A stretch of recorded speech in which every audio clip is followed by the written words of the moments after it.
नमस्कार, मैं हूं निखत परवीन खान और आप देख रहे हैं इंडिया परफेक्ट न्यूज़। नैना धाकड़ को देखा था तो लास्ट में ऊपर चढ़ के इन्होंने सारे जहां से अच्छा हिंदू गाया था। छत्तीसगढ़ बस्तर से मैं आज नेपाल के चौथे नंबर का जो हाईएस्ट माउंटेन है माउंट लॉज से 8,516 मीटर का है। मैं आज उस पे हूँ। आज 23 मई 2021 है। देश के प्रति डेडिकेट करना चाहती हूँ एक सॉन्ग। सारे जहाँ से अच्छा हिंदुस्तान हमारा हमारा, सारे जहाँ से अच्छा हम बुलबुले हैं इसकी, ये गुलसिता हमारा हमारा, सारे जहाँ से अच्छा।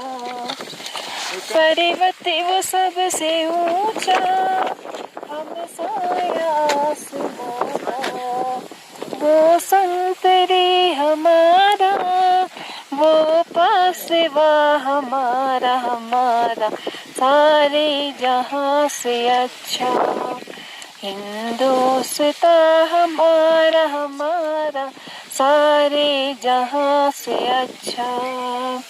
गोदी में खेलती है जिसकी हजारों नदियाँ, गुलशन है जिसके दम पे रस के जिना हमारा हमारा, सारे जहाँ से अच्छा। मजहब नहीं सिखाता आपस में बैर रखना, हिंदी है हम वतन है हिंदुस्तान हमारा हमारा, सारे जहाँ से अच्छा हिंदुस्तान हमारा। जैसा कि आप सब ने देखा कि इनकी इस उपलब्धि में इन्हें राष्ट्रपति महामहिम द्रौपदी मुर्मू द्वारा तेंजिंग नॉर्वे पुरस्कार भूमि साहस के लिए प्रदान किया गया है। 2021 सुश्री नैना धाकड़।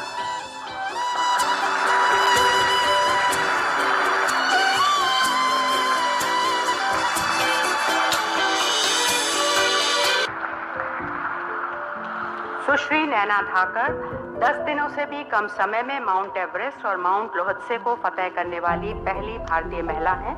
आपने माउंट आंगदुरी, माउंट कैथेड्रल, माउंट जाल्दी को भी फतेह किया है। सुश्री नैना धाकड़ को भूमि साहस के लिए तेंजिंग नॉर्गे राष्ट्रीय साहस पुरस्कार 2021 से सम्मानित किया जाता है। सुश्री नैना धाकड़।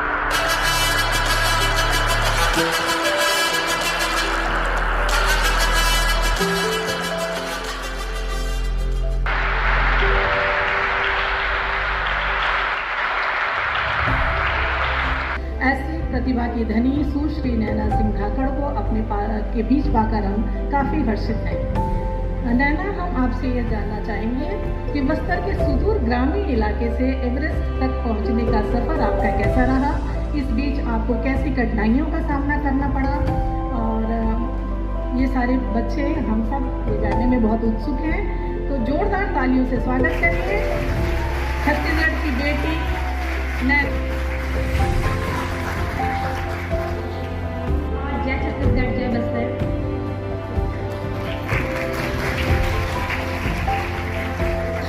मंच पे माँ सरस्वती की प्रतिमा हमने अभी पूजा किया है उनको नमन करती हूँ। और मंच में मेरी माता स्वरूप जो देवियाँ बैठी हैं उनको भी मैं सादर प्रणाम करना चाहूँगी। मंच के सामने में जो मेरी माताएं बैठी हैं उनको भी मेरा सब कुछ प्रणाम है, और जो मेरी बहनें साथी आप सभी को मेरा जय हिंद, जय जोहार। साथ ही हमारे पिता स्वरूप बैठे हैं उनको भी मेरा सादर प्रणाम है, मेरा अभिनंदन दीजिए। साथ में हमारे कैमरामैन हैं, इवेंट न्यूज़ वाले हैं, उन सभी का मैं शुक्रिया अदा करना चाहूँगी। मंच देने से ऐसा लगता है कि आज बहुत अंदर से प्राउड रियली। मैंने बहुत सारे अवार्ड लिए हैं अभी तक राज्य के, और वो वाली फीलिंग्स आती है ना जब महिलाओं को देखती हूँ। और मैं स्पेशली बेटी पे काम करती हूँ।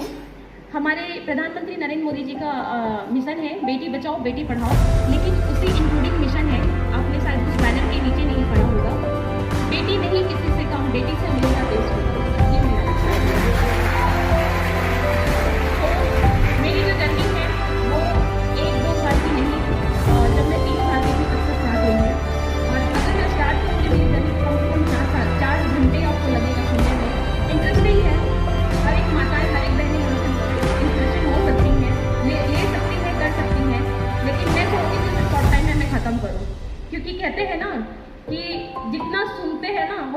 में सो जाते हैं, तो सुनने वाले श्रोतागण, और जो सो जाते हैं उसे सोतागण कहते हैं।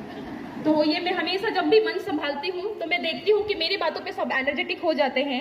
लोगों को लगता है कि मेरा ऑरा पॉजिटिव है, तो रही हूँ, तो लीजिएगा अगर पॉजिटिव आप ले सकते हैं।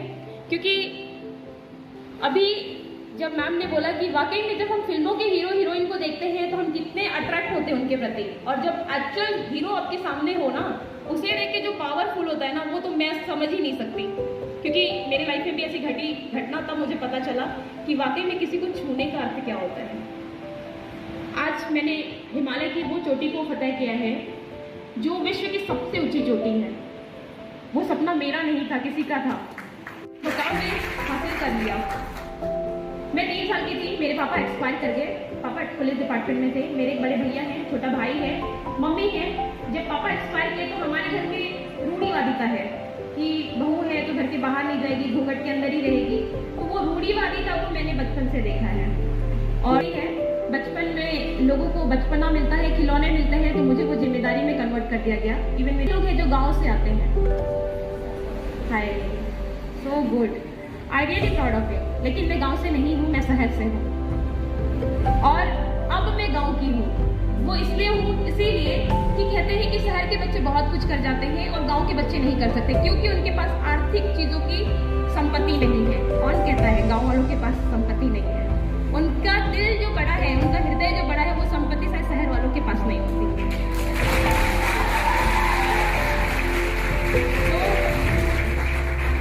आप लोगों से चाहूँगी मैं, क्योंकि आप लोग आने वाले देश के भविष्य हैं, जो माताएं बैठी हैं, हम उनसे बहुत कुछ सीख सकते हैं। और इवन शायद मैं भी कुछ सिखाने के काबिल हूँ, शायद इस मंच मुझे मिला है, तो कोशिश करूँगी कि आप कुछ सीखें। मेरी रियल लाइफ है, जब मैंने कुछ काम स्टार्ट किया तो हमारे घर में ऐसा था कि पुरुष प्रधान नहीं करेगा, महिलाएँ नहीं कर सकती। तो वो घटित हुई थी मेरी मम्मी के साथ। एक जो समाज होता है वो घर से स्टार्ट होता है, कि घर पे आपको जो बंदी से मिलती है वो समाज में मिलना स्टार्ट होता है, वो समाज से क्षेत्र में आ जाता है, क्षेत्र से राज्य में आ जाता है, राज्य से। तो क्यों ना हम उसे हटाएं, घर से शुरुआत करें। तो मेरी मम्मी ने शायद यही किया। जब मेरे पापा एक्सपायर कर गए, डेड बॉडी पड़ी थी, मैं 3 साल की थी, ये छोटा वाला 6 महीने का था। मेरी मम्मी ने घर के बाहर कदम नहीं रखा था। समाज जो होती है बहुत हमारी रीढ़ की हड्डी होती है, लेकिन एक वक्त था कि हम ऐसे जगह पे थे कि पेरेंट्स फैमिली से टूटे हुए थे। और पापा के एक्सपायर होने के बाद 95-96 की बात है, उस समय पोस्ट कार्ड चलती थी, फोन नहीं होती थी, और उस समय एमपी हुआ करता था, छत्तीसगढ़ में था। तो मम्मी ने लेटर लिखा घर पे कि ऐसा सा हो गया है कि कोई तो देखे कोई तो आए, लेकिन लेटर पहुँचने में कुछ समय लगा। सोचो कितना लगा कि मम्मी डेड बॉडी लेके कितना दिन रही, और हम उससे मम्मी को भी पापा भी जैसा क्यों नहीं रहे, बीपीटी है। और यकीनन मानिए एक क्लास में नहीं है, जब तक मुझे नहीं पता था कि मेरे पापा ऑफिस में भी वहाँ रूम में ड्यूटी करते हैं, और हम तीनों बड़े को थोड़ा मालूम नहीं था। हम दिवाली होती थी, फेस्टिवल होता, बाहर के बच्चे को खिलौने मिलते, उनके कपड़े आते हैं। मैं मम्मी से पूछती, मम्मी हमारे लिए कपड़े क्यों नहीं हैं? हमारे पापा तो आएंगे ना। तो मम्मी कहती, बेटा आज छुट्टी नहीं देना, कुछ दिन और बाद आ जाएंगे। एक आस था कि पापा आज नहीं तो कल आएंगे, लेकिन कहते हैं ना ऊपर वाला साक्षात रूप से तब आपके पास होता है जब आप मेहनत करना स्टार्ट कर देते हैं। मैं ये मेरी कहानी नहीं बता रही, ये हर एक महिला की कहानी है। आज जो भी मेरा कार्य है वो सिर्फ मेरी माँ है। शायद मेरी माँ ने मुझे समझा। अगर वो अपने चरित्र को नहीं समझ पाती तो मेरी चरित्र भी नहीं कॉपी कर पाती। उन्होंने अपने रीढ़ की हड्डी को इतना मजबूत किया कि उन्होंने एमपी तक लड़ा एक पेंशन के लिए। अब आप सोचिए, जिस घर में 120 रुपये का किराया दिया जाता था उस टाइम पे, और 300 रुपये पेंशन मिलती थी, तो 3 बच्चे और खुद को कैसे ढक लेती वो। फिर भी मेरी मम्मी ने 320 रुपये के लिए एक लड़ाई लड़ी और एमपी तक लड़ी। और भोपाल जाके जब उनको मिला कि वो पैसा उनके हाथ में आया, किराए वालों जिस मकान में थे उन्होंने घर से बाहर निकाल दिया। बोले 28 साल की जवान महिला, इतनी सुंदर महिला। मैं जैसी ब्लैक में, मेरी मम्मी इज फेयर, बहुत ब्यूटी है, जस्ट लाइक रेखा जी हैं, वैसी हैं। तो मैं उनके अपोजिट हूँ, लेकिन कहते हैं ना कि उनका नाक ऊंचा कर दिया, उन्होंने मेरा नाक छोटा कर दिया, मैंने ऊंचा कर दिया। सो वो बिल्कुल वैसी थी, निकाल दिया घर से। वो 3 बच्चों को लेके कहाँ जाती, उन्होंने भी दृढ़ संकल्प ले लिया कि जो भी होगा मैं यही करूँगी। आज मैं अपनी घटना इसलिए बता रही हूँ क्योंकि हर एक घर में चीज़ें आती है, आज नहीं तो कल आएगी, क्योंकि हम महिलाएं हैं और हमें लड़ना है।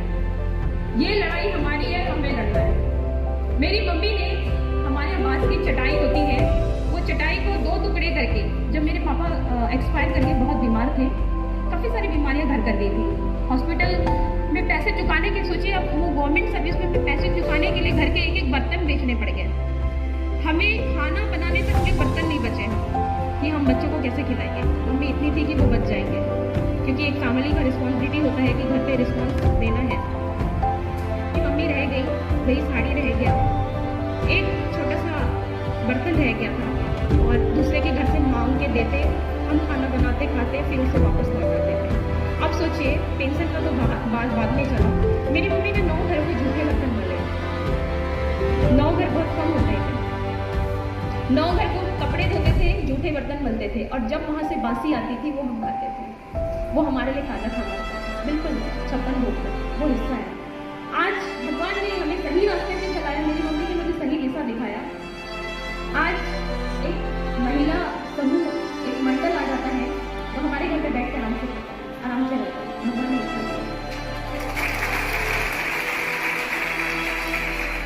भंडारा, तो मैंने कभी किसी से सीखा, भंडारा पब्लिक ही हो ये जरूरी नहीं। भंडारा अगर एक मुट्ठी आप चीनी डाल दो और वहाँ भीड़ लग जाए चीटों की, वो भी भंडारा है।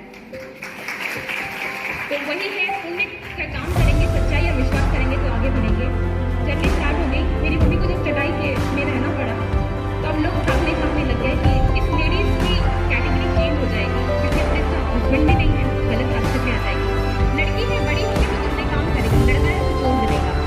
सबने मतलब डेडिकेटेड हमारे माथे पे लिख दिया था। मम्मी कहती है जब तक मैं नहीं आऊँगी घर के बाहर नहीं निकलना, हम बिल्कुल सीधे घर के अंदर बैठे रहेंगे। मैंने कॉलेज तक लड़कों से दूरी बांध के रखा। कभी लड़कों से बात करना तो बहुत डरती थी, मैं सेल्फ डिफेंस दिखाती थी लेकिन लड़कों से भागती थी। वो इसलिए क्योंकि वो चीज़ बना हुआ था घर से, कि मेरी मम्मी कहती थी ये इन चीज़ों के चक्कर में मत पड़ना, कि ये बातें कभी मत आए, और मैंने वो विश्वास दिलाया था। जब मैंने फर्स्ट अपना कला यूज़ किया तो नाट्य कला था, हमारे बस्तैया झिटकी मिटकी का रोल था, और मुंबई से बहुत सारे डायरेक्टर्स आए हुए थे और मैंने वो रोल अदा किया। उसमें मुझे एक सर्टिफिकेट मिली थी और उसमें किसी ने मुझे एक ऑटोग्राफ दिया था। मैं तो सर का नाम भी नहीं बता पाऊंगी कि कौन थे, क्योंकि मैं 5th क्लास में थी। उन्होंने एक ऑटोग्राफ में लिखा था सिर्फ मेरे नैनों के बारे में, कि नैना तुम्हारे नैन बहुत बोलते हैं, आज नहीं तो कल पूरी दुनिया को ये पता चलेगा। और वाकई में मैंने वो सेंटेंस आज भी संभाल के रखा है। और लोग कहते हैं जो तुम्हारी आंखें बोलती है वो तुम्हारी जुबान नहीं बोल पाएगी, तुम्हारी आंखें बहुत कुछ बोल जाती हैं। और मैं इसलिए चश्मा पहन के रखती हूँ कि आंखें कोई ना देखे। कहते हैं ज़्यादा बोलूँगी तो आप लोग भी नर्वस हो जाएंगे सुनते सुनते। कल भूल रही है, मैं हर किसी की जर्नी सुनती हूँ, जर्नी सुनती हूँ, क्योंकि मुझे उनसे सीखने को मिलता है। आके घर पे कंप्लेंट मिला, अच्छा तो बेटी अब ये काम करने लगी, मंच के प्रोग्राम वहाँ कितने आदमी बैठते हैं वो करेगी। मेरी मम्मी ने मुझे आंख दिखाया, बेटा बिन बाप के बच्चे हैं ऐसा बोलते हैं। मैंने कहा ठीक है। 6th क्लास में मुझे डांस का शौक चढ़ गया। मैं मंच पे वो पंडाल उठाते हैं, गणेश जी विसर्जन करते हैं और डांस होता है, उसमें फर्स्ट में आई। डांस की फर्स्ट आई। भगवान ने एक टैलेंट दिया, मैं मल्टी टैलेंट हूँ। डांस के फर्स्ट आई। एक छोटा सा फील्ड आया, बचपना घर पे लेके गई, बहुत खुश था मन। उत्सुकता था कि मुझे कुछ मिला है, क्योंकि घर से मैंने कभी कुछ मांगा नहीं ना, मम्मी से कुछ मांगा नहीं ना, और वो मुझे बाहर से मिला था। वो मेरे लिए बहुत गोल्ड था। जब मैं लेके आई तो मम्मी के कान में ये बात आ गया, अच्छा बेटी को नचवा के पैसे कमाएंगे। तो बातें कितनी कड़वी होती है सिर्फ बेटियों के लिए। मेरे भाई भी तो थे, उनके लिए बात क्यों नहीं आई? वो बाहर नहीं जाते थे, उनकी बात क्यों नहीं आई? क्यों मुझ पे ही उंगली किया गया? मैंने एक्सेप्ट किया, ओके। 8th क्लास में मैंने हॉकी ज्वाइन कर लिया। मैं भी जिद्दी। 7th में मेरी पढ़ाई बंद कर दिया गया। मम्मी को ये से बोल देगा कि ये पढ़ लिख के क्या करेगी, आखिरकार चूल्हा चौका ही संभालना है, शादी करनी है, इसको छोड़ो तैयारी करो। किचन काम में मैं एक्सपर्ट हूँ, कोई भी डिश बनवा लीजिए। इज वेजिटेरियन, बहुत अच्छे से बनाती हूँ, और जब मैं बनाती हूँ तो सब ऐसे चाटते रहते हैं, तो वो भी टैलेंट है। लेकिन माउंटेन के क्षेत्र में आने के बाद मैंने कभी खाने की तरफ ध्यान नहीं दिया, क्योंकि लोग भिड़ जाएंगे ना, तो मेरा काम रुक जाएगा। तो मैं दोनों को रखती हूँ संभाल के। मम्मी ने ये भी जिम्मेदारी दे दिया था और बोल दिया कि पढ़ाई रुक गई। 7th क्लास में जब मेरी पढ़ाई रुकवा दिया गया तो मन में एक ख्याल आया कि जीवन उस पढ़ाई के बिना अधूरा है। अगर मैं 12th में पढ़ूंगी तो शायद कुछ ना कुछ कर लूँगी, दिमाग में ये था। और मैंने मम्मी से बस एक शब्द बोल दिया कि मम्मी आप मुझे 2 पनीर लेने के लिए तैयार हो।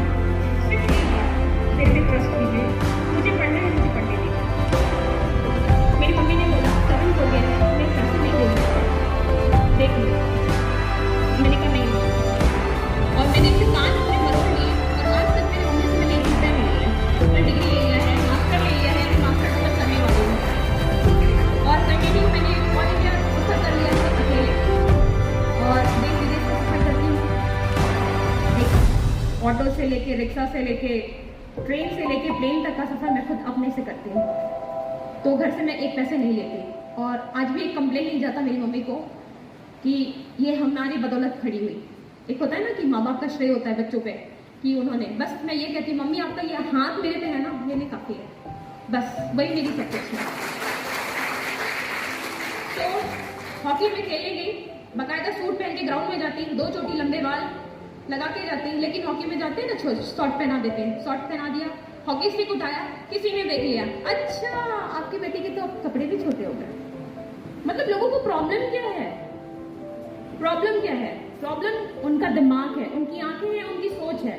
हम नहीं है, हम नहीं है। उनके घर भी तो बेटियां हैं, फिर वो अपनी बेटियों को क्यों आज़ादी देके रखते हैं? हमारे पीछे उंगली क्यों लगाते हैं? मैंने एक्सेप्ट किया। मैंने भगवान से ये बोला कि वाकई में हम इतने तुच्छ माने जा रहे कि हमारे पापा नहीं है। क्या मेरे पापा होते तो क्या मैं ये सब नहीं करती? यह समाज ऐसा है। मेरे दिमाग में घर कर गया, मासूम सा दिमाग। 8th क्लास में पहुंचने तक ये था कि मेरे पापा आज नहीं तो कल ड्यूटी से आएंगे, मालूम नहीं था कि वो नहीं रहे।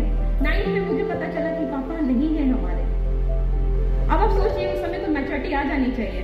जब मैं जिम्मेदारी संभाली, मैच्योरिटी, स्कूल के काम बकायदा निभाती थी मैं। सारे टीचर मुझ पर आज भी प्राउड करते हैं, कहते हैं कि तुम जैसे स्टूडेंट आज भी नहीं मिली। आज भी सारे स्टूडेंट मेरे 1st क्लास से 5th क्लास तक और 6th क्लास से 12th क्लास तक, आज भी सारे स्टूडेंट मुझे बकायदा नाम से बुलाते हैं। वो यूँ नहीं कि मैंने आज अवार्ड ले लिया या एक नाम कमा लिया, उसके पहले भी मैंने कई सारी जिम्मेदारी अदा की है।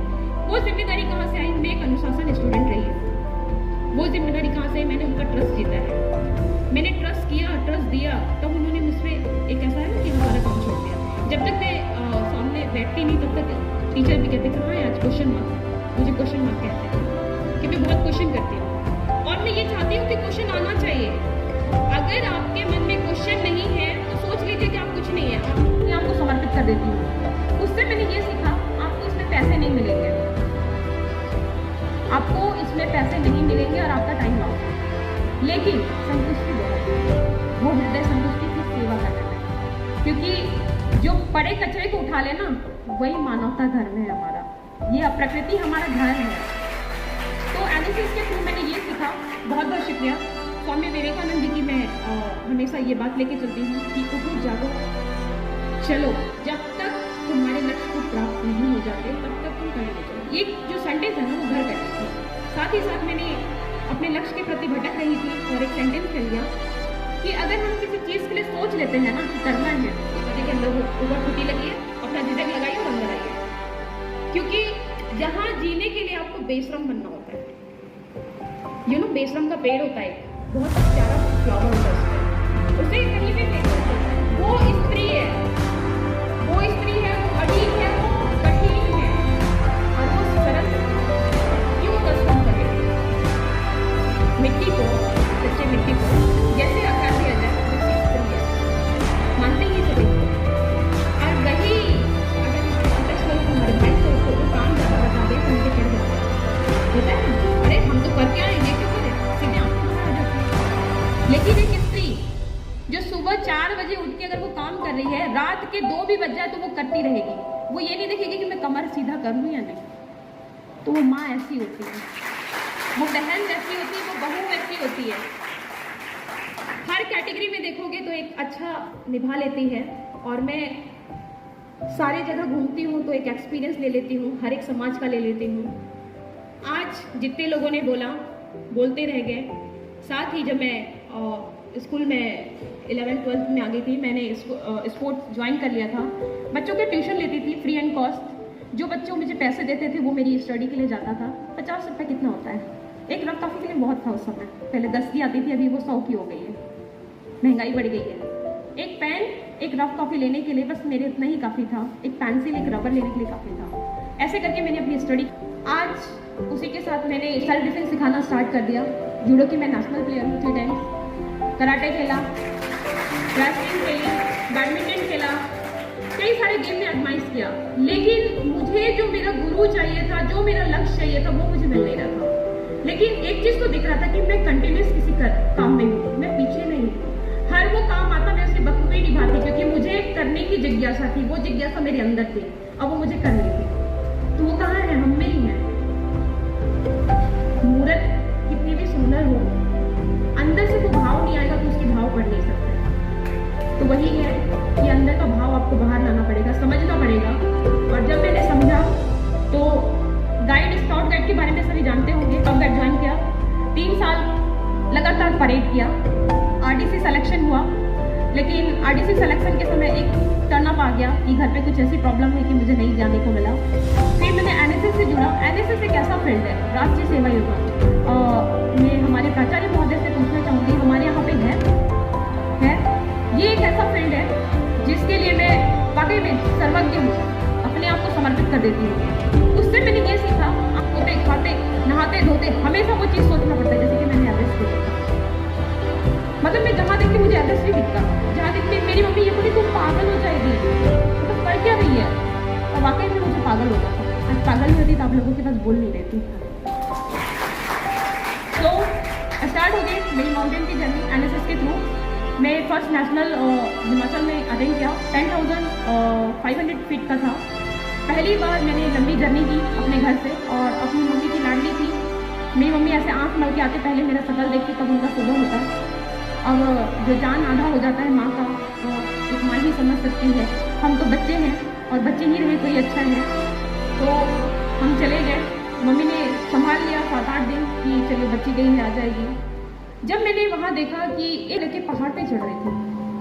हमारे यहाँ क्या कहते हैं, कांवड़ होता है, छत्तीसगढ़ में है तो कांवड़ जानते ही होंगे। उस सर पे कांवड़ लेके वो और हम बस से रिटर्न आ रहे थे। मैंने देखा कि एक लेडी फिर ऊपर देखो तो पहाड़ों में दूर-दूर तक छोटे-छोटे घर दिखे। इतना प्यारा जगह है, पूरे बर्फ की तरह छोटे-छोटे घर, लेकिन गाड़ियाँ वहाँ नहीं जा रही है, पैदल जाना पड़ेगा। मन में विचार आया, क्यों ना मैं जब बहुत बड़ी हो जाऊँगी, मेरे पास बहुत सारे पैसे होंगे, मैं भी एक हिमालय पे घर बनाऊँगी। घर पहुँचते तक मन वाकई में वहाँ पे का एक कीड़ा जो होता है ना, एक जुनूनी कीड़ा, वो अंदर लग चुका था, पता ही नहीं चला किसी के बोलने से। घर पहुँची तो वो जो घर में जो पहाड़ में बनाना चाहती थी ना, वो पहाड़ घर मेरे हृदय में बना लिया था। तो मेरा लक्ष्य निर्धारित हो गया। मैं फर्स्ट नेशनल कैंप छत्तीसगढ़ से अटेंड की, और 2011 में मैं फर्स्ट इंटरनेशनल माउंटेन्स क्लाइंब किया, जो भारत की पहली भारतीय महिला है, मिस बछेंद्री पाल मैम। इस टाटा स्टील के थ्रू स्पॉन्सर था। इंडिया की 12 वुमेन्स की टीम थी, जिसमें बहुत एक्सपर्ट वाली टीम थी। दिल्ली चली गई। एक्सपीरियंस, जब ट्रेन कभी नहीं बैठा, ट्रेन में बैठना है। ट्रेन छूट गई, दिल्ली जाना था, चेन्नई एक्सप्रेस में पहुंच गई। होता है ना भिड़न। जब तक हम कुएं में रहेंगे तो कुएं का ही जानकारी होगा, जब समंदर में आएंगे तब पता चलेगा हम बहुत तुच्छ हैं। और ये वाकई में हम तुच्छ हैं। मैं आज भी अपने आप को तुच्छ मानती हूँ, क्योंकि अगर किसी गधे से भी कोई सीख रहा है ना, तो वो भी बहुत कुछ सिखा जाता है। मेहनत बहुत करता है गधा, लेकिन सब क्या बोलते गधा है तो एक्सेप्ट करती, मैं तो हूँ, मैं मेहनत करती, मैं गधी हूँ, राइट ना। तो ये एक्सेप्ट करना है। बोल दिया इसका मतलब आपको गलत नहीं है, उसे अच्छे वे पे लीजिए, पॉजिटिव वे पे लीजिए, एक्सेप्ट कीजिए, कि ताकि आप कुछ ऐसा करें और वो बोले अरे यार मैंने क्या बोल दिया। उनको होनी चाहिए। आज जितने ने बोला वो तो अपनी जगह रह गए। बेड़ियाँ बंधी, बेटियाँ सूट पहनेंगी, चोटी लगाएंगी, साड़ी पहनेंगी, शादी हो जाएगा, सब कुछ तोड़ दिया मैंने, सब कुछ तोड़ दिया और मैं अपने काम पे आगे बढ़ती रही। जर्नी स्टार्ट हो गई 2011 में, मैंने इंटरनेशनल माउंटेन किया। 2012 में मैंने नेशनल सिक्किम हिमालय, 2013 में मैंने नेपाल हिमालय जो इंटरनेशनल माउंटेन्स किया। ऐसे करते करते मैंने बहुत सारे माउंटेन चढ़ लिए। लेकिन तब भी मैं एक चीज़ जानना चाहती थी कि मेरा लक्ष्य क्या है। करते करते भी एक होता है ना कि हम सेटिस्फेक्शन नहीं हो रहे, और मैंने सोचती लगा मेरा लक्ष्य क्या है। बाद में पता चला माउंटेन ही मेरा लक्ष्य है। मुझे हाइट से बहुत डर लगता था, मुझे ट्रैवलिंग से बहुत डर लगता था। अगर मैं 10 किलोमीटर पे पैदल चल के आ गई तो फिर गाड़ी से आ गई तो मेरे सर गिरते रहती थी, मैं बेहोश रहती थी, दिन में खाना पीना बंद, वॉमिटिंग। वो चीज़ों को मैंने अपना एडिक्ट बना लिया, वो चीज़ों को मैंने सोचा ये मेरा डर नहीं, ये मेरी जीत होनी चाहिए। और फाइनली जब मैं स्टैंड ली, जब मैं छोटी थी मेरी मम्मी ने मेरी तेल मालिश बहुत किया गया था। तो वो 4 लोग थे जो मेरे एक पैर पकड़ के रखते थे कि जब भी मैं कोई स्टैंड लेती थी वो फट से खींच लेते थे। लेकिन अब मैं समझदार भी हो गई थी, एक्सपीरियंस अनुभव के साथ मिल गया था। मैंने दूसरा पैर इतना मजबूत रखा था, वो तेल मालिश का कर्ज भी तो देना था, दूध का तो कर्ज देना था, पर तेल मालिश का भी तो देना पड़ेगा ना, उसमें ज़्यादा मेहनत लगती है माताओं को। वही 4 लोग आज कहते हैं अरे ये तो हमारी बेटी है, हमें मालूम था ये कर लेगी। हमने इसको बहुत सारा ब्लेसिंग दिया था और मैं दिल से उनका शुक्रिया अदा करती हूँ। अगर वो मुझे ताने नहीं दिए होते, वो मुझे रोके नहीं होते, टोके नहीं होते, आज मैं माउंट एवरेस्ट की चोटी पे नहीं होती। सब मुझे पूछते हैं कि आप किससे प्रेरित हुए। अगर वो ही लोग नहीं होते जो हमें जानते हैं, हमारे घर में हमारे पेरेंट्स नहीं करते, हमारे पेरेंट्स कभी भी वो हमारी भलाई चाहते हैं, हमें तो उम्मीद चाहिए। और कई युद्ध ऐसी होती हैं जिसकी स्पेसिफिक कहना चाहूँगी, जब कोई नेगेटिव होता है तो हमारे दिमाग में आते हैं, तो हमें नेगेटिव बोला जाए, हम कमरे में बंद कर लेते हैं, अपने आप को खत्म कर देते हैं। Is not good. ये चैलेंजिंग है। उन्होंने एक शब्द कहा है, उसको 4 शब्द में तमाचा दीजिए, मुंह से नहीं, करके। और यही आपकी जीत है। ये मैंने करके दिखाया। लास्ट 12 साल हो गए इस फील्ड में। 12 साल में मैंने बहुत पापड़ बेले। फाइनली पता चला कि मुझे माउंट एवरेस्ट की चोटी में जाना है। तो 2017-18 में मैंने भागीरथी के बाद मैंने 18 में मैंने सोचा कि मैं माउंट एवरेस्ट की चोटी पे जाऊंगी। माउंट एवरेस्ट विश्व की सबसे ऊंची चोटी है, जिसकी हाइट 8,848 मीटर है। सभी को पता होगा, एक ही है विश्व की ऊंची चोटी। लेकिन हिमालय मतलब पता है आप लोगों को? किसने को पता है? देखिए, ये हमारे उंगलियां हैं, सबको पता है। सारे अलग अलग साइज के हैं, ठीक है। घर पे हमारी फैमिली है, मम्मी पापा भाई बहन है ना, वैसे हिमालय के भी भाई बहन है, उनकी भी फैमिली है। एक पेड़ होता है, उसकी जो डाल होती है, उसकी भी वो फैमिली। हम प्रकृति से जुड़ेंगे तब पता चलेगा, वो फैमिली है। और वो फैमिली ये है कि Mount Everest is the top of the world, second highest K2 is Karakoram is Pakistan, third highest is Kanchenjunga is Sikkim Himalaya, fourth highest is Mount Lhotse is Nepal Himalaya, तो फिफ्थ हाइएस्ट। ऐसे करके हमारे पास 14 ऐसे माउंटेन है जो वर्ल्ड की हाईएस्ट चोटी है। और उसको करने के लिए हमारी जान कुछ भी नहीं है, मतलब 1 रुपए की भी नहीं है। सोचिए, करना बहुत रिस्क होता है, क्योंकि वहाँ ऑक्सीजन नहीं है, वहाँ फूडिंग नहीं है, वहाँ शैडो नहीं है, या वहाँ पे कोई तकलीफ हो जाए तो आपको, इवन आपको ऐसा कोई चोटीला हो जाए तो आपको रेस्क्यू करने वाला भी वहाँ कोई नहीं है। वो हिमालय है। आज भी हजारों की डेड बॉडी वहाँ पड़ी है। इवन जब मैं भी सबमिट कर रही थी तो मेरा भी एक समय था कि मेरी भी डेथ हो जाती। मैंने भी सोचा कहीं ना कहीं माँ के साथ, हमेशा जब भी मेरे बड़े बुजुर्ग मिलते हैं, मैं माँ पापा के अलावा उच्चारण नहीं कर पाती, क्योंकि सब में मुझे माँ दिखती है, सब में मुझे पापा दिखते हैं, और जो छोटे दिखे वो मुझे दिखाई दे। तो ये नियति है कि उनसे मैं आशीर्वाद कलेक्ट करके रखी थी और करती रहती हूँ। जब भी कोई ये कहता है कि मैं आपको क्या दूँ, मैं ये बस करते हाथ फेर, तो दुआ कमा के रखिए, काम मेहनत के। और माउंटेन एक ऐसा फील्ड है जिसमें दुआ के अलावा कुछ नहीं है। मेहनत तो आपके साथ जाए, अगर दुआ नहीं है आपके पास तो माउंटेन नहीं है। सो हिमालय की उस चोटी के लिए मेरी 75 दिन की जर्नी थी, बस्तर से बस्तर। 65 डेज मैंने ग्लेशियर पे रहा है। इस इंटरनेशनल माउंटेन नेपाल में। एवरेस्ट हिमालय जो है एवरेस्ट, वो नेपाल में है। आप सभी को पता होगा, नहीं पता है एक बार यूट्यूब सर्च कीजिए। मेरा पर्सनली चैनल है, नैना सिंह धाकड़ के नाम से छोटे छोटे वीडियो ऐड करती हूँ। मैं टूर एंड ट्रैवल करवाती हूँ, including trekking, camping, adventure activities, यात्राएं करवाती हूँ। इसलिए करवाती हूँ कि मैं जानना चाहती हूँ कि घर की बाहर निकलनी है। जो कहते हैं ना हमें नहीं मालूम के ही आंसर हमें ढूंढने हैं, हमें ढूंढने हैं। जिस दिन ये बात आ जाएगा ना कि मुझे और हमें ढूंढने हैं, तब पता चलेगा कि हम ढूंढ रहे हैं।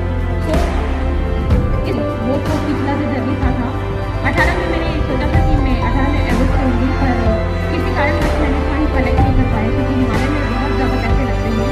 इसलिए खाली एक घंटे में मुझे 1 लाख रुपये, जो फाइनल नहीं होती उससे 1 लाख रुपये, 2 लाख रुपये 80,000 के आते। सोचिए, वहाँ से -40 -50 का टेम्परेचर होता है।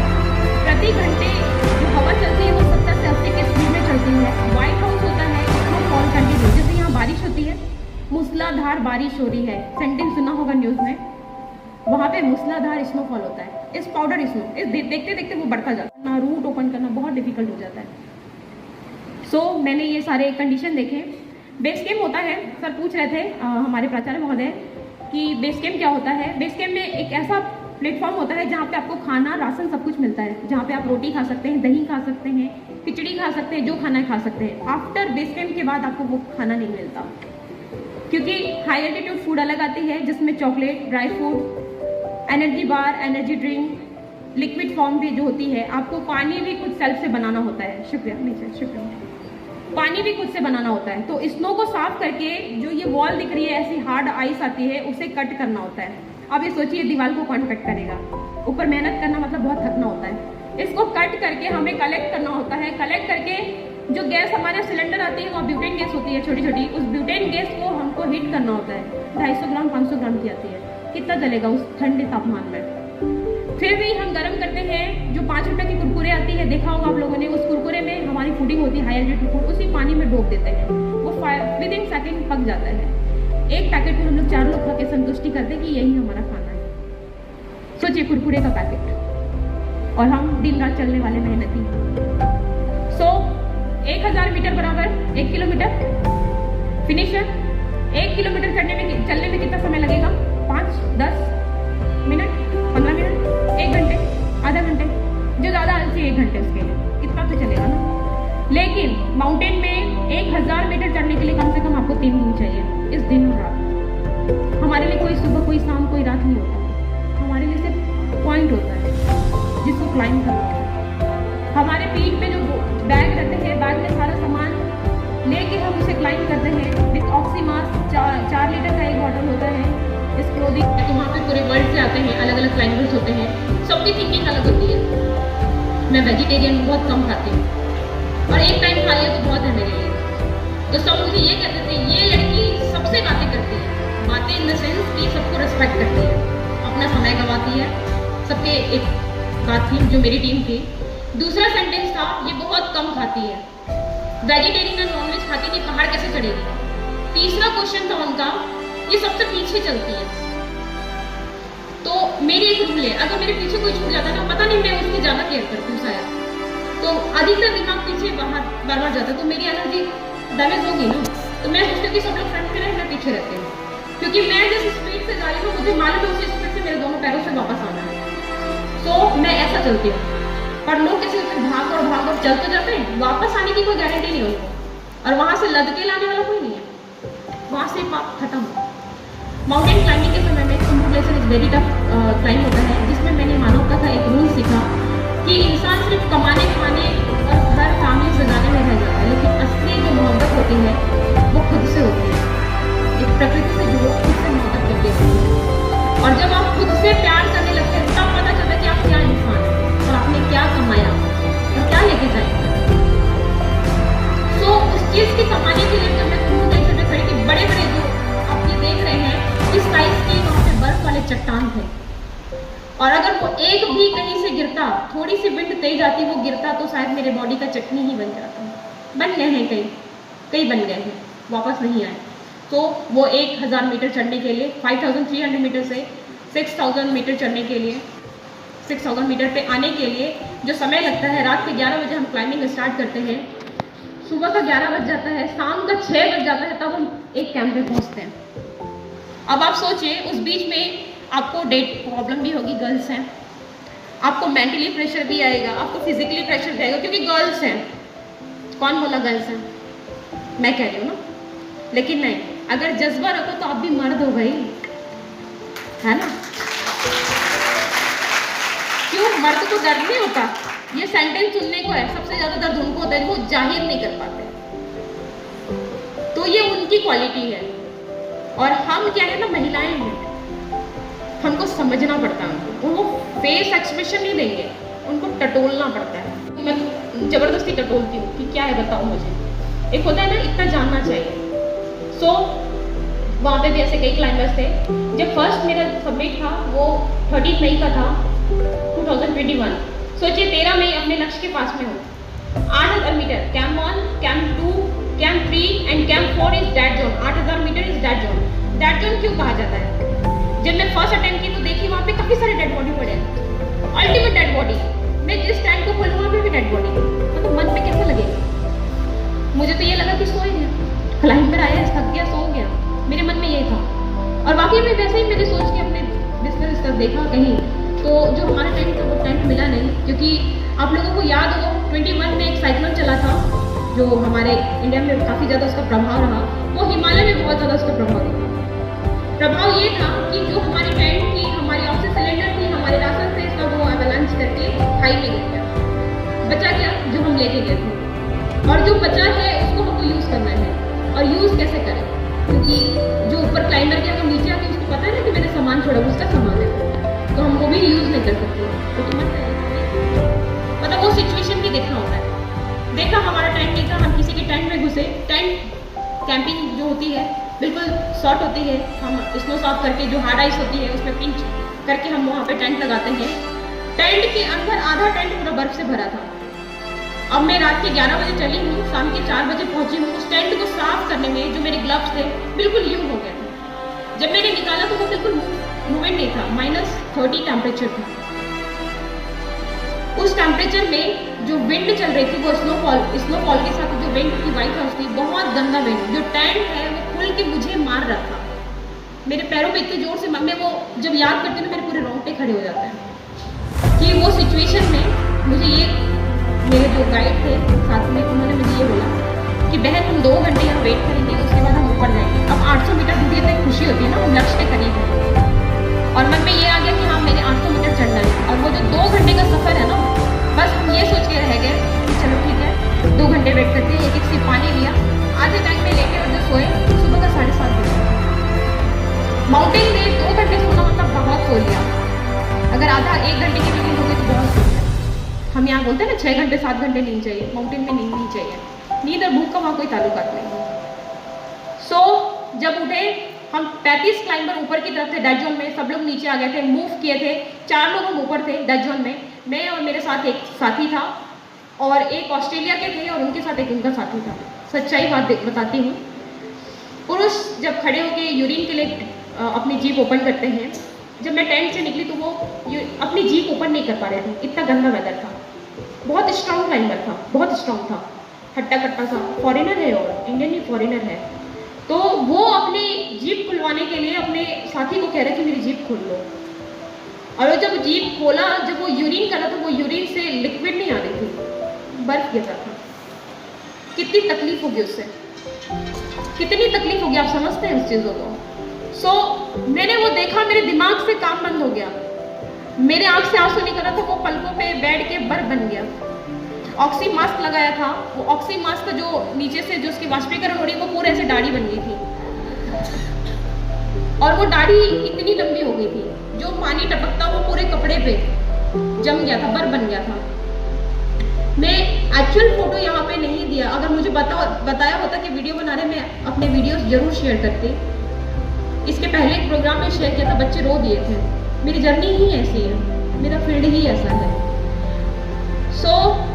वो डाउन आए और स्नोफॉल कंटिन्यू था। जब हम रूट ओपन करते हैं, उस साफ करके हम नीचे की तरफ आते हैं, बहुत तकलीफ होता है क्योंकि हम बहुत ज़्यादा टायर्ड होते हैं, क्योंकि अब कुछ मीटर ही बाकी था और हम फिर नीचे की तरफ आ रहे हैं और नीचे आने सीधा नीचे आ रहे हैं। अब आप सोचिए, लक्ष्य से आप भटक जाते तो कैसा लगता है। उस समय एक गाइड न्यूज चली थी, 2 क्लाइंबर, एक चाइना का था, एक नेपाली था, वो ऊपर की तरफ जा रहा था। हम नीचे पहुँच चुके थे, मैं कैंप 2 में पहुँची थी 6400 मीटर पे, 8000 मीटर से बस उतना उतरी थी। एक इंडियन क्लाइंबर की रोने की आवाज़ आई, मैं बैठी भी नहीं थी कि कुछ खाने को मिल जाए, पीने को मिल जाए। इंडियन क्लाइंबर की रोने की आवाज़ आई, मैंने पूछा कोई तो रो रहा है, इंडियन ही लग रहा है, क्योंकि फॉरेन तो इतना रोने नहीं। पता चला एक लड़की थी छत्तीसगढ़ से, रोते हुए आई और मैंने पूछा क्या हुआ, तो वो आके मुझे लपक गई। मैंने बोला क्या हुआ, क्या पहले बता तो चले। नहीं, मुझे पता चला कि ऊपर में जो डेड बॉडी पड़ी है वो आप है। और वो जो न्यूज़ था वो इंटरनेशनल मीडिया पे चला कि मेरी डेथ हो गई है, मुझे घसीट के नीचे लाया जा रहा है, मेरी रेस्क्यू ऑपरेशन चल रही है। जब मैं घर से निकली थी, माँ का हृदय को बहुत बांध के रखी थी। 1 वीक में मेरा ये सडनली प्लानिंग हुआ, सारा पैकिंग कर दिया, मेरे एक जूते, मेरे कपड़े, मेरे जो सामान है मैंने डिस्ट्रीब्यूट कर दिया। सुबह 8 बजे निकलना था, 7 बजे मैंने मम्मी को बोला मम्मी आप मेरे रूम पे चलिए।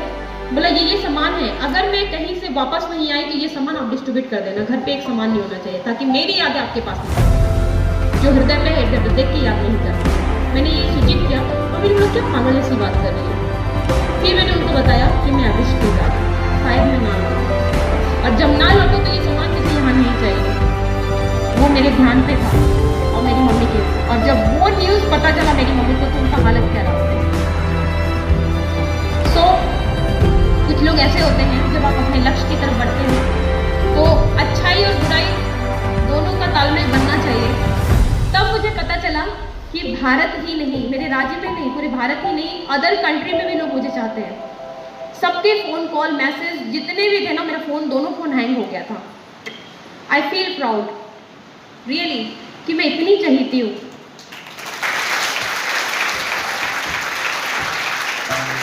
शुक्रिया। कहते हैं ना कि किसी को बातों में फुसलाना, किसी को काम देके फुसलाना और किसी का दिल जीत लेना, बहुत फ़र्क है। दिल तोड़ना बहुत आसान है, किसी को तू तेरा कर दो, 9-18 कर दो, दिल टूट जाता है। लेकिन किसी के दिल में अपना घर बनाना बहुत मुश्किल है। शायद भगवान ने ये चीज़ मुझे सिखाया है और सही रास्ते पे चलती हूँ, इसलिए मुझे आज सब लोगों का प्यार मिलता है। उस लड़की को मैंने समझाया कि ये क्या मजाक है। उसने बोला कि दीदी मैं छत्तीसगढ़ राज्य में जाके क्या न्यूज़ देती अगर आपको कुछ हो जाता। जब हम फर्स्ट टाइम मुलाकात हो रही तो ये शब्द कहाँ से आया, मुझे ये नहीं समझ में आया। मैंने उसे मोटिवेट किया, देखो जो हुआ हुआ, हमको ऊपर की तरफ जाना है, सबमिट करना है, बाकी बात बात में।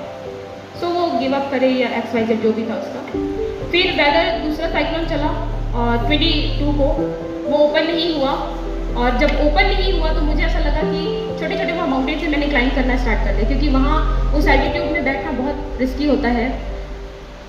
पूरे ब्लड जम जाते हैं और जब ब्लड सर्कुलेशन नहीं हो रहा तो आप जिएंगे कैसे।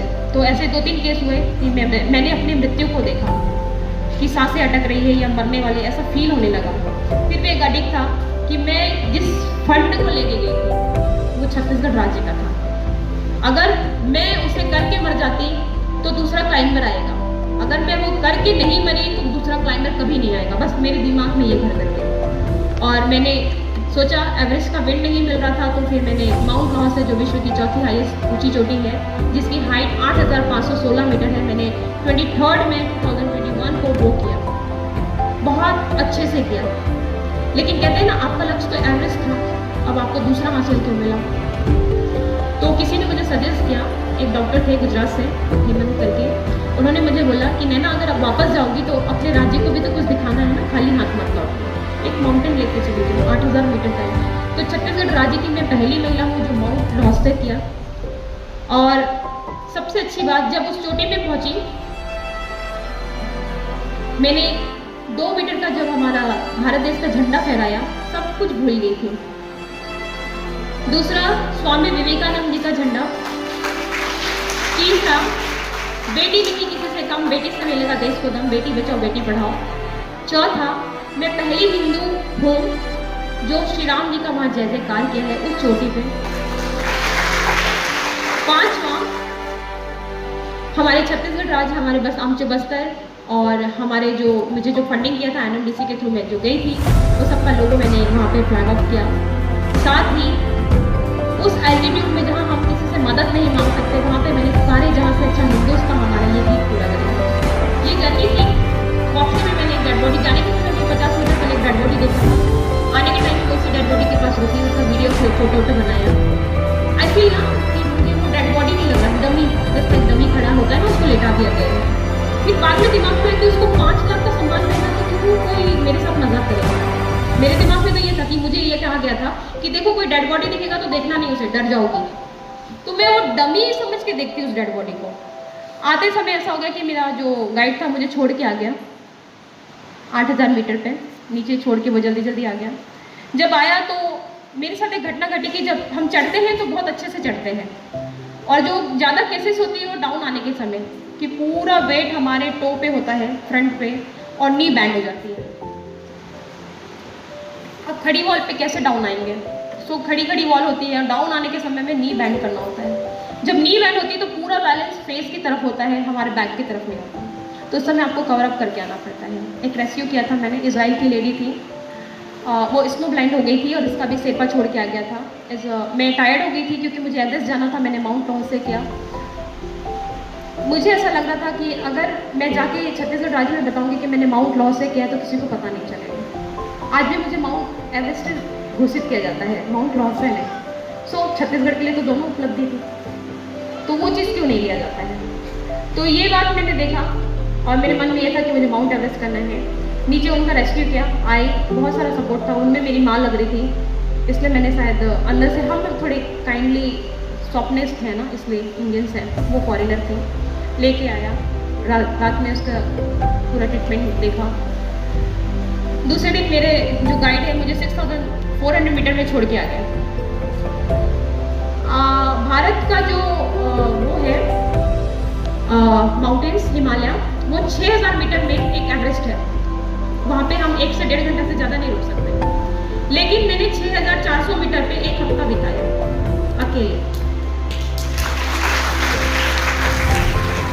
तो सबने मेरा साथ छोड़ दिया था, मुझे छोड़ के आ गए थे। ठीक है, मैंने एक्सेप्ट किया, कोई बात नहीं, क्योंकि मुझे एवरेस्ट करना था। लास्ट ऐसा हुआ 28 मई को मैं सब कुछ भूल गई थी, क्योंकि ऑक्सीजन सही ब्रेन पे नहीं पहुंचता तो ब्रेन भी काम करना बंद हो जाता है। साथ ही साथ मेरे साथ ऐसे दुर्व्यवहार हो रहा था कि ये कर नहीं पाएगी, मर जाएगी, सबके दुकान पे मर जाएगी, वो डर रहा था। लेकिन मेरे अंदर बस एक चीज़ आ रहा था कि मुझे मेरे राज्य के लिए चढ़ना है, कि अगला क्लाइंबर नहीं आएगा, जो मैं पैसे लेके जिसके आएंगे उसको मुझे रिटर्न करना है। और वो रिटर्न कैसे होगा? सक्सेस होगा था। मेरे पास रिटर्न करने के लिए इतना कहाँ से कमाऊंगी, बस दिमाग में ये था। मैंने अपने काम बढ़ाए, हाथ बढ़ाया, 29 मई को स्टार्ट किया जर्नी, और 1 जून को मैं top of the world mount Everest पे थी। 8:45 मैंने वहाँ चढ़ा था और 10:30 में वहाँ से मुड़ गई।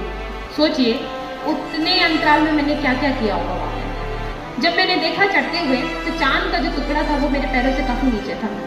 जो फर्स्ट सूरज की किरण उड़ती है ना, तो माउंट एवरेस्ट की चोटी जैसे लाइक सोने का उस पर दुसाला उड़ दिया है, ऐसा दिखता है वो नज़ारा, वो जन्नत। सारे माउंटेन नीचे और top of the world is only one ऊपर। वो जो फीलिंग्स है वो मैं आंखों से जो देखा है वो बयां करना मुश्किल है, उसके लिए जाना पड़ेगा।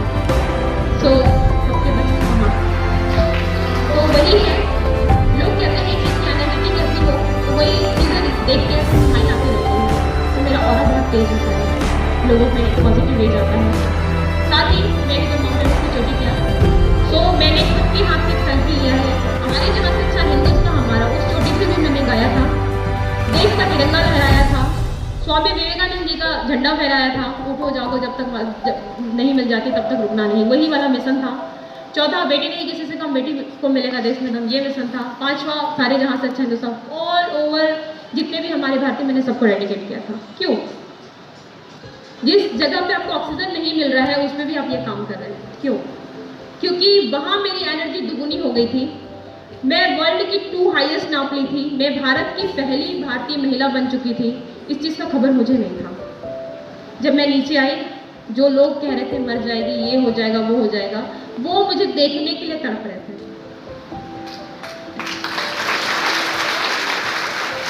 और जब उन्होंने फर्स्ट टाइम मेरे से, जो मेरे खुद के जो एजेंसी के मालिक थे, वो मुझे 7000 मीटर पे लेने आए थे, उन्होंने मुझे एक वायरस सेट पे पूछा था कि आपके लिए खाने के लिए क्या लाऊं। मैंने उनको बोला था मेरे लिए कोक लेके आना, कोका कोला। उस ठंडी में मैंने कोका कोला मंगाया था। क्यों? क्योंकि मेरी पार्टी ये थी, वो आके रोते, क्योंकि उन्होंने मेरे को ऐसे शब्द उल्टा बोल के गए थे। उनको पॉजिटिव वे पे उन्होंने आके मुझे हक किया, मैं उनको बाप मान रही थी। उन्होंने यही कहा रोते हुए कि इतनी छोटी सी बच्ची, आज हमारे प्राचार्य महोदय आपके जो हैं, उन्होंने भी यही कहा कि इतनी छोटी सी है। मैं सोच रहा था कोई बड़ी एजेड होगी, जस्ट लाइक। सो वाकई में मैं छोटी लगती हूँ, या सर ने ऐसे बोल दिया मन रखने के लिए तो मैं मान लेती हूँ, कोई बात नहीं। सो उन्होंने भी यही उच्चारण किया था कि इतनी छोटी सी मेरी बच्ची 2 विश्व की ऊंची चोटी कैसे करी, जहाँ पे वेदर खराब था, बुरे कंडीशन थे, सब हार मान के नीचे आ गए, कैसे कर। मैंने भी हंसते हुए उनके कानों में जवाब दिया था कि आपकी छोटी सी बच्ची अपने नन्हे नन्हे छोटे से पैर से 2 पर्वतों को तो ये थी मेरी जर्नी। वापस वहीं आ जाते हैं, समाज की बातें जो रूढ़िवादिता थी। आज मेरे घर पे बच्चियाँ बढ़ रही हैं, आगे बढ़ रही हैं, स्पोर्ट के क्षेत्र में कार्य कर रही हैं, समाज सोशल वर्क कर रहे हैं, इवन खुद का एक बिजनेस चला रही हैं, खुद पढ़ रही हैं। तो सेल्फ डिपेंड बनना है तो वो खुद से लाना पड़ेगा, घर से लाना पड़ेगा। आज मेरे दोनों भाई जो मुझे बाहर नहीं निकलने देते थे, वो आज कहते हैं कि ये काम करेंगे नहीं करें, पहले मुझसे पूछेंगे तब करें। तो वो विश्वास जीतिए आप लोग। अगर वो विश्वास जीत लिए तो आप कहीं भी जाइए, मेहनत आपको कभी नहीं सफल नहीं होगा। आज भी मैं लड़ती हूँ और लड़ूंगी जब तक मैं जिंदा हूँ। क्यों? अपने लिए नहीं, आने वाले कल के लिए, कि उन्हें ये स्ट्रगल करना ना पड़े, उनको ये मेहनत ना करना पड़े। गुरु सिर्फ सिखाता रह जाता है, गुरु वहीं का वहीं रह जाता है, सिर्फ वो ज्ञान देता है, और वही जो स्टूडेंट, जो शिष्य होता है, वो आगे बढ़ जाता है। तो हम वो स्टूडेंट हैं और हमें आगे बढ़ना है, ये सोच के काम कीजिए। हमेशा कोई उल्टा बोले कभी उनको जवाब मत दीजिए। पलट के जवाब देना मतलब मुखबाजी हो जाती है। एक शब्द के 4 शब्दों के 4 के 8 और 8 के बाद तनाव, और आज नहीं तो कल अटैक, क्योंकि हम गर्ल्स हैं, हमको ये सेफ्टी ज़्यादा रखती है। कोई मुझे प्यार से स्माइल करो कि तुम्हारी गलती हो गई, माफ कीजिए। कितनी भी ऊंचाई पे पहुंच जाओ, पैर जमीन पे रखो, डाउन टू अर्थ रहिए, एक शुक्रिया अदा कर लीजिए यार, एक शुक्रिया अदा कर लीजिए, एक सॉरी बोल लीजिए। दुनिया ही है और जीवन एक ही बार हो है, खुल के जिए, अच्छे से जिए, जैसा करना वैसा कीजिए। लेकिन एक चीज़ याद रखिए, सबसे पहले मुझे खुद को अनुशासित होना पड़ेगा, मुझे खुद को ट्रस्ट करना पड़ेगा कि मैं ये कर सकती हूँ। अपनी फैमिली को ट्रस्ट दिलाइए, क्योंकि हमारे घर से एक समाज बनता है और वही समाज को हमको लेके चलना होता है, क्योंकि हम बेटियां हैं, हमको देश चलाना है। बहुत बहुत शुक्रिया, आप लोगों ने मुझे सुना। कई लोग सो रहे थे, देखा मैंने, और अच्छी नींद होती है श्रोता लोगों की। और मैं बहुत बहुत शुक्रिया अदा करना चाहूँगी नायर मैम का, कि इन्होंने, हम लोग लास्ट टाइम मिले थे एक प्रोग्राम में, इन्होंने मेरी पूरी जर्नी सुनी थी और शायद इसीलिए मुझे यहाँ बुलाया गया है, उसके लिए बहुत बहुत आभार। एंड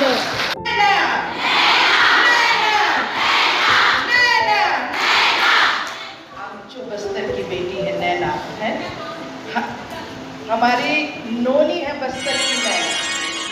हमारा चैनल सब्सक्राइब, लाइक, शेयर करें और बेल बटन दबाना ना भूलें।